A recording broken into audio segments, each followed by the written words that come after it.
আর একদিনকে বিরিয়ানি আন দিবার নইয়া কথা হানি আন্দুই না গরুর গোস্তর তরকারি তুইলা থুইছিলাম ওট পিঠা বানাবার নিগে। আজকে যেহেতু শুক্রবার বাড়ির বেহেই বাইতে ওট পিঠা আবার গরম গরম খাইতে স্বাদ নাগে না হাইরা ওটটা আজকে পোড়া দিমু। ওট পোড়া দিবার নিগে আমার যায় আদা রসুন বাড়া কাঁচামরিচ পেঁয়াজ আরো যে বাদ বাহি মশলা ফাতি গোনা আছে হেন্না ব্যাগ কিছু বাইঠা নইতাছে। আর আমি মুর্দে ফ্রিজে যে আন্দুই না তরকারি আসিল হেন্না প্লেটের মধ্যে আর যায় নইতাছি। বিরিয়ানির মধ্যে দিবার নিগে গোস্ত গোনা যেহেতু বড় বড় করে করছিলাম না হাইরা ছোট ছোট করে গোস্ত গোনা আদা ভাঙ্গা নইলাম। ওট বানাবার নিগে কিন্তু গোস্তর তরকারি আগে আইন্দানার নাগে না যেহেতু আন্দুই না গোস্তর তরকারি না হাইরা ব্যাগ নমনার মশলা ফাতি দিয়া হালকা করে তরকারি গোনা কষায় নমু। মশলা গোনা বালা করে বাজা বাজা করে হেরে এর মধ্যে আন্দুই না গোস্তর তরকারি গোনা দিয়ে নাইরা সেরা মিশাইয়া বেশি করে ঝোল দিয়া দিলাম। আসলে এনে যে আমি বেশি করে ঝোল দিলাম আমি না কিন্তু গোস্ত গোনা হেদ্দ বান্নি গানা এই ঝোল গোনা দিয়ে আমি চাইলের আধা গোনা গুইলা নমু অন্য কোনো আর পানি দিমু না। যাই ওই তরকারিটা ঝোল ঝোল থাকতি নামায় থুয়ে হেরে আইসালের উপরে অন্য আর একটা নড়া বহাই দিলাম চাইলের গুড়া গোনা বাইজানো বান্নিগে। আসলে এই ওট পিঠা কিন্তু একজনে এক পাইলে বানায় আমরা কিন্তু সব সময় গুড়া বাই যাই ওট পিঠা বানাই তাই ওটটা ফাইন তুলতুলা হয়। যাই ওই ব্যাগটি গুড়াই আমি বাইজা হেরে বাজুনিয়া গুড়া গোনা ঠান্ডা করে নইলাম। এখন এই জুড়াই না গুড়া গোনা মধ্যে গোস্তর তরকারির ঝোল গোনা দিমু আর আস্তে আস্তে নাইরা সেরা মিশাইতে থাকমু।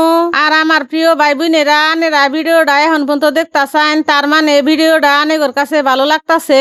যদি আমার পেজটা ফলো দেওয়া না থাকে তাহলে পেজটা ফলো দিয়ে আমার পাশে থাকুন আরো এবার নতুন নতুন ভিডিও দেখবার নিগে।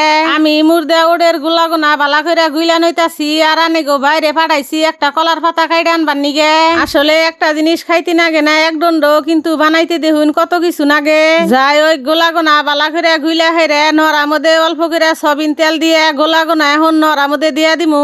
গোলা গোনা আমি কিন্তু একটু নরম করে গুলছি তাই ওটটা হওয়ার পরে ওট পিঠাটা মেলা তুলতুলা থাকবো। চামিচ দিয়ে গোলা গোনা দিতে দেরি হইতাছে দেখে নাহাইরে আনে গো বাইরে কইলাম ডিশ ধরে নড়া মধ্যে ডাইলা দেও সুত করে হবনি। গোলা গোনা নড়া মধ্যে দিয়া হাইরে হাত দিয়া বালা করে সমান করে দিয়া উপরে কলার পাতা দিয়ে দিলাম। এখন নড়াটা আইসালের উপরে বহায় এই কলার পাতার উপরে আগুন বানায় দেন নাকবো। বানাবার গেলি কইল নিচে থিকাও তাপ দেন নাকবো উপরে আগুন বানান নাকবো। তাপ যত বালালে পাবো ওটটা তত ফাইন হবো। আগুন বানাবার নিগে নড়ার উপরে আমি গসির গুঁড়া আর তুষ দিয়ে তার উপরে আগুন আলা ছাই দিয়ে দিছি।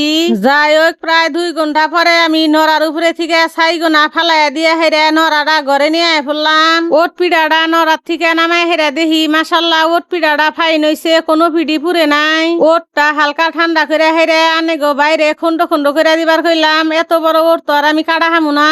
ওটটা কাটার পরে দেখি ওড়ের মধ্যে কিন্তু বালাই জরা জরা গোস্ত হইছে।